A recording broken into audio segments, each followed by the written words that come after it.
This is the Ag Engineering Podcast that rolls right into the details on tools, tips, and techniques that improve you, your farm, and our world.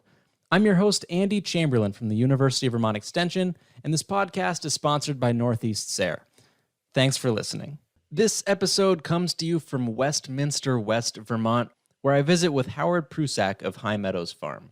He grows on 6 acres in the climate zone 5, and his gross sales are around $350,000.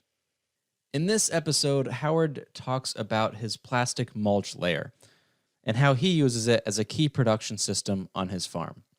I do want to apologize off the bat for the audio is not quite as good in this episode, for I somehow did not save the clip off the microphone from his perspective, so you're hearing it from my microphone, which is a few feet away. Sorry about that, but here we go with the show. We're looking at a Rain-flo 2550 mulch layer. What it does is it builds the bed, puts down drip tape, either 1 or 2 rows of drip tape, and puts either black, any plastic mulch you want, black or white or silver, and covers the edges all in one operation. So it's ingenious that way. It's on a raised bed, you could adjust the height of the raised bed, or you could even have it flat ground. We do a raised bed, and we found that it does, year over year, it'll increase production, and if you get a really wet year, it'll save your production from getting too wet. So it's a great machine, very low maintenance. I don't find hardly any farm equipment to be expensive except brand new tractors. Most of the specialized farm equipment is appropriately priced for what you're getting and the labor saving, and if you take care of it, 20 years later you could get at least half of your money back, if not more. Sometimes I've sold pieces that I've had for 30 years, and I sold it for what I paid 30 years ago. So it's hard to beat that. So the mulch layer, bed builder mulch layer is a great machine, and I find Rain-flo to be really the Cadillac of that genre. There are other makers that make some less expensive machines, and they'll do okay, but for utility and flexibility, the Rain-flo is hard to beat. And I do have the Road Track, which is an automatic leveler that if on a side hill, it prevents the machine from slipping down below the tractor, so it keeps it perfectly perpendicular to the tractor, which is very important when you go to plant with a tractor or cultivate or anything like that. So, excellent machine. What's the cost of a mulch layer with drip tape included in your row track units and like? It was over $4,000. My machine now is about 10 years old. Yeah. But I don't think it's gone up that much in price. I think with the Road Track, I also have, I didn't mention, there's a fertilizer hopper on that as well. So I'm putting down up to, in the bed, like 1,200 pounds of fertilizer per acre. And you can adjust the rate. And it's all stainless steel. It's worth it. So if you, and that's an expensive add-on.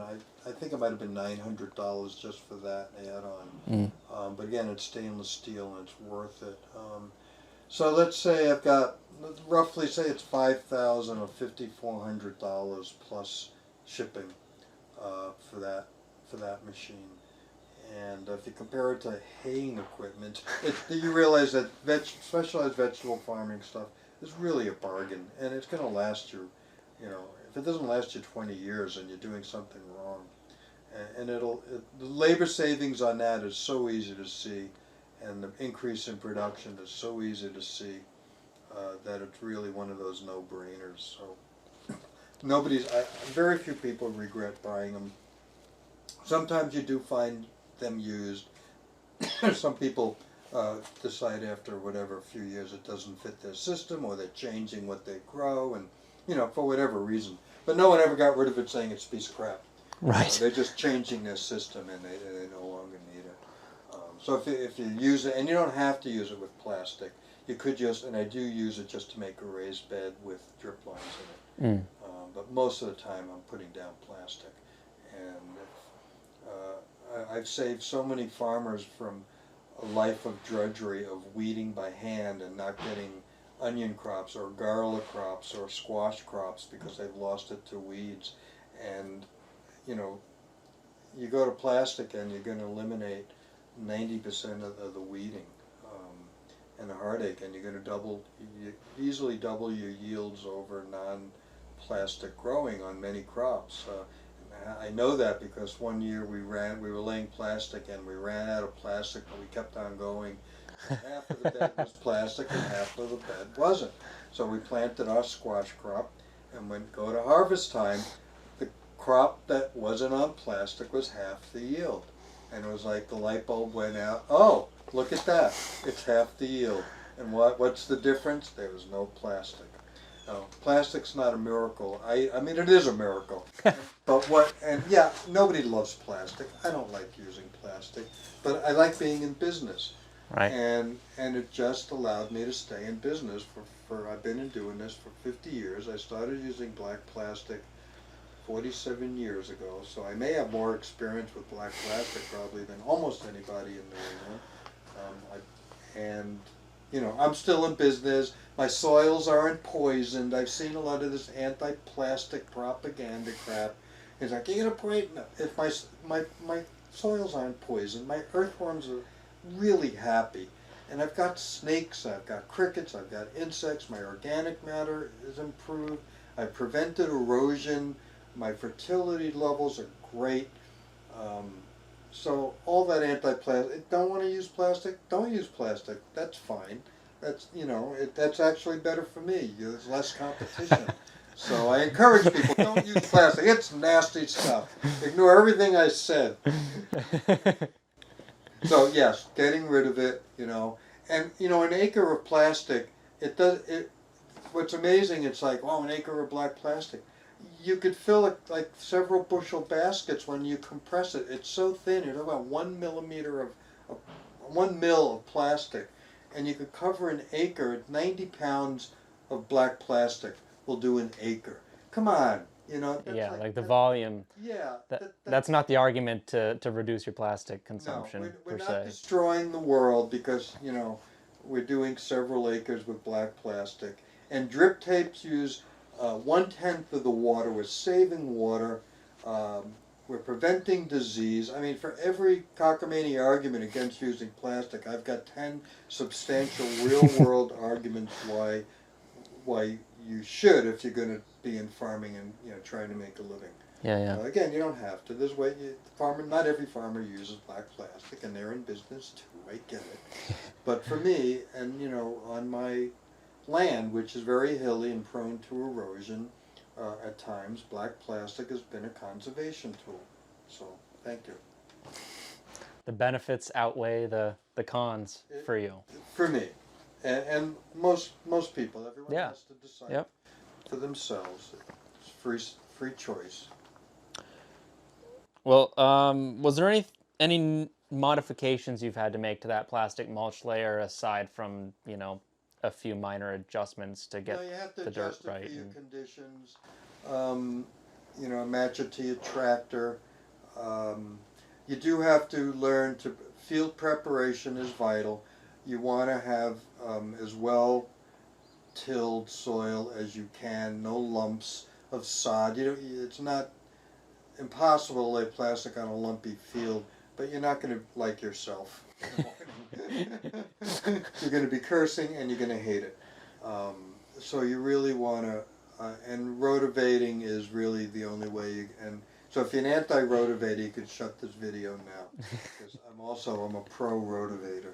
I'm a pro plow, pro rotavator person, and it prepares the soil really well. So you want to have well prepared soil for laying the mulch.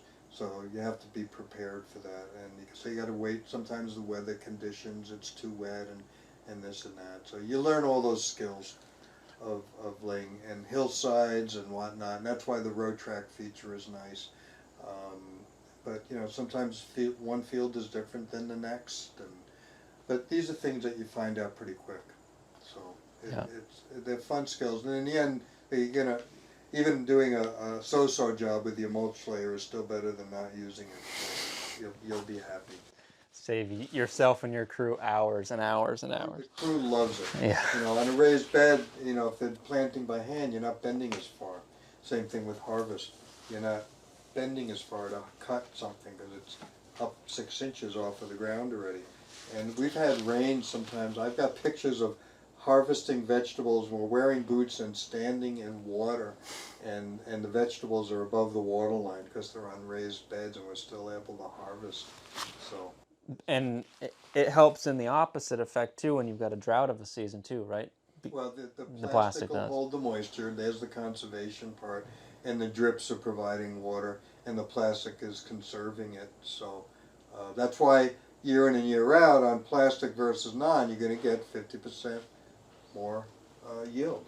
Yeah. Because when you average all those bad and unusual weather conditions, which happen every year, you know, it's just it's a plus overall. You're gonna it's just good. But yeah, crew loves dealing with plastic in the field.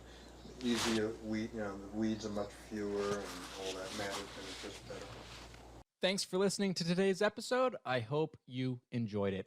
If I can ask you or direct you to do one thing, that is to go to the website for this podcast, agengpodcast.com. That's agengpodcast.com. There you'll find the show notes. You'll find links to the farmer who we chatted with today, as well as photos or videos from the call when I visited the farm. If you've got some feedback to share, my contact information's on there, or you can leave me a voicemail, and you can do that right from the link in the description in the mobile app you're listening to this to. So go ahead and do that. Thanks again for listening, and I hope you have a great day.